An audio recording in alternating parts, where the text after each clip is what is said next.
Baik, langsung saja kita akan mewawancarai pemilik tokonya langsung yuk. Permisi, Kak Alma. Wawancara sebentar nih, boleh nggak?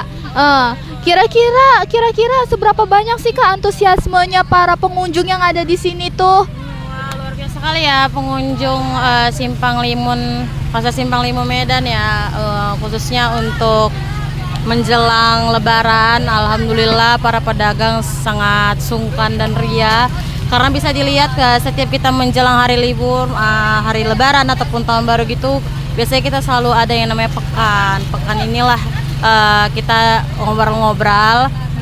Nah, di sini banyak juga pengunjung yang antusias nih karena ada yang belanja untuk Lebaran, belanja untuk mungkin sehari-harian ya kan. Sekaligus juga kan di Pasar Simpang Limun ini kan juga berdekatan dengan jual sayur-sayuran juga kan, bahan pokok pangan pun juga di sini bergabung. Jadi di Simpang Limun ini termasuk Pasar Simpang Limun yang lumayan rame lah kalau di sekitar Medan ya gitu.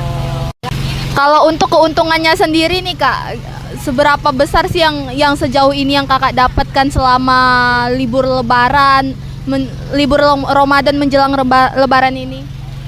Kalau keuntungannya tersendiri itu alhamdulillah lumayan ya bersyukur aja gitu, sedikit ya bersyukur, lebih kita juga lebih bersyukur kan, karena juga khususnya kan kalau jual sandal ini kan rame gitu ya kan yang jual, jadi rezekinya itu terbagi lah gitu. Untuk penghasilannya itu ya sekitar berapa ya, sehari itu bisa sampai 5 juta 6 jutaan gitu.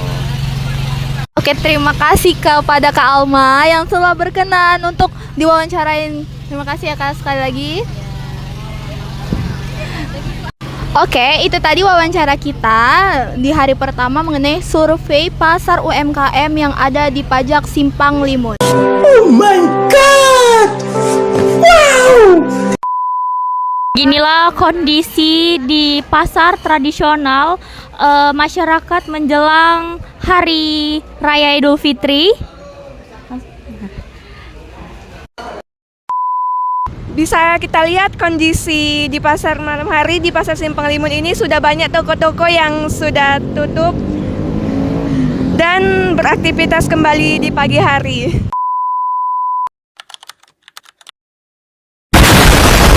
Ini adalah pemasok pertama dari toko sendal sepatu yang kemarin telah kami survei. Ini adalah pemasok pertama dengan kualitas dan bahan yang berbeda tentunya. Lalu kami mendatangi toko kedua dan ini adalah toko kedua sebagai pemasok utama untuk toko sendal sepatu yang telah kami survei. Mereka adalah toko yang paling besar, yang paling utama yang memproduksi dan memasok barang di toko yang telah kami survei.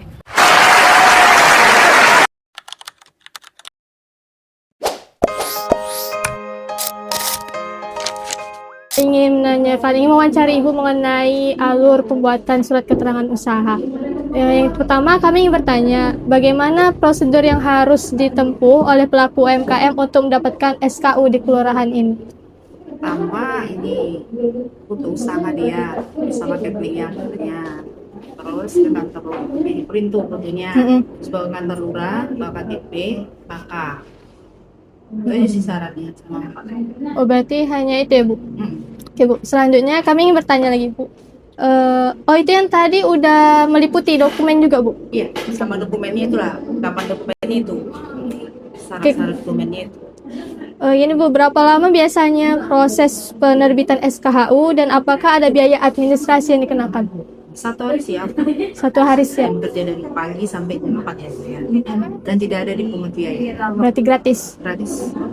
Terus Bu, yang keempat, apa kendala yang paling sering dihadapi oleh pelaku UMKM saat mengurus SKU dan bagaimana kelurahan membantu untuk mengatasinya? Kayaknya nggak pernah ada kendala atau apa, nggak pernah. Berarti tidak ada. Lancar aja, iya. Yang terakhir, selain penerbitan SKU nih Bu, apakah ada bentuk dukungan lain dari kelurahan untuk membantu UMKM berkembang? Bentuk dukungan lain dari kelurahan selain SKU itu apa untuk mengembangkan UMKM? Ya, misalnya dia ada usaha apa, kalau misalnya ada pameran atau apa, dia akan diikutsertakan. Oh, Berarti akan pameran UKM dari Pemko Medan, kayak seperti apa namanya Kaprina, Kapride, itu setiap pelaku usaha dialurkan ke sana gitu, dihimbau untuk berjalan ke sana. berarti dibantu untuk Ya. mendapat informasi. Oke. Jadi setiap ada event-event Pemko Medan, UMKM diarahkan ke sana. Oke. Biar UMKM itu kan biar berkembang, biar diketahui masyarakat juga. Gitu. Itu hanya itu aja saja yang kami ingin tanyakan. Terima kasih Pak Kadip. Sama-sama. Oh my god! Wow! Teman-teman, di pengantar bisnis kita disuruh buat surat izin usaha. Nah, sebelum itu kan kita harus punya usaha kan. Jadi menurut teman-teman ada nggak pendapat teman-teman apa usaha yang harus kita jalankan untuk di tugas ketiga ini biar supaya kita bisa dapat surat izin usaha? Kita buat jus aja gimana? Boleh buat jus. Ada lagi nggak yang lain? Saran-saran, kayaknya sih lebih bagus dimsum sih, karena kan kayak anak kos itu lebih suka yang junk food gitu sih. Dimsum. Oke, yang lain? Kalau misalkan ini kita buka usaha sayur masak gitu gimana? Kan Boleh. di sini banyak tuh anak-anak kos ya kan. Pasti mereka nyari yang lebih gampang aja gitu kan. Tapi kitanya ribet nggak sih? Iya sih, tapi atau Iya. ada pendapat yang lain? Karena kan kita masih kuliah juga kan. Jadi Iya. kayak mana kita atur jadwal pagi-pagi kita harus masak. Ya juga sih. Kalau kita sayur masak tuh kan dia harus yang fresh. Kalau misalnya besok-besok Pasti nanti takutnya asem. basi. Lagi ada nggak? Kalau menurut Fitri yang tadi juga bagus ya usaha-usaha itu. Kalau menurut Fitri itu lebih bagus kayaknya kita usaha sempol lah. Kenapa Fitri bilang usaha sempol? Karena selain bahan-bahannya yang terjangkau, terus mudah didapat dan harganya pun kita bisa jual murah dan target pembeli kita itu bisa anak-anak bukan hanya dewasa saja. Seperti itu. Oh iya juga boleh juga karena Boleh kan sih. kita gini teman-teman, kita kan buat usahanya kan di dekat kampus ini kan. Iya.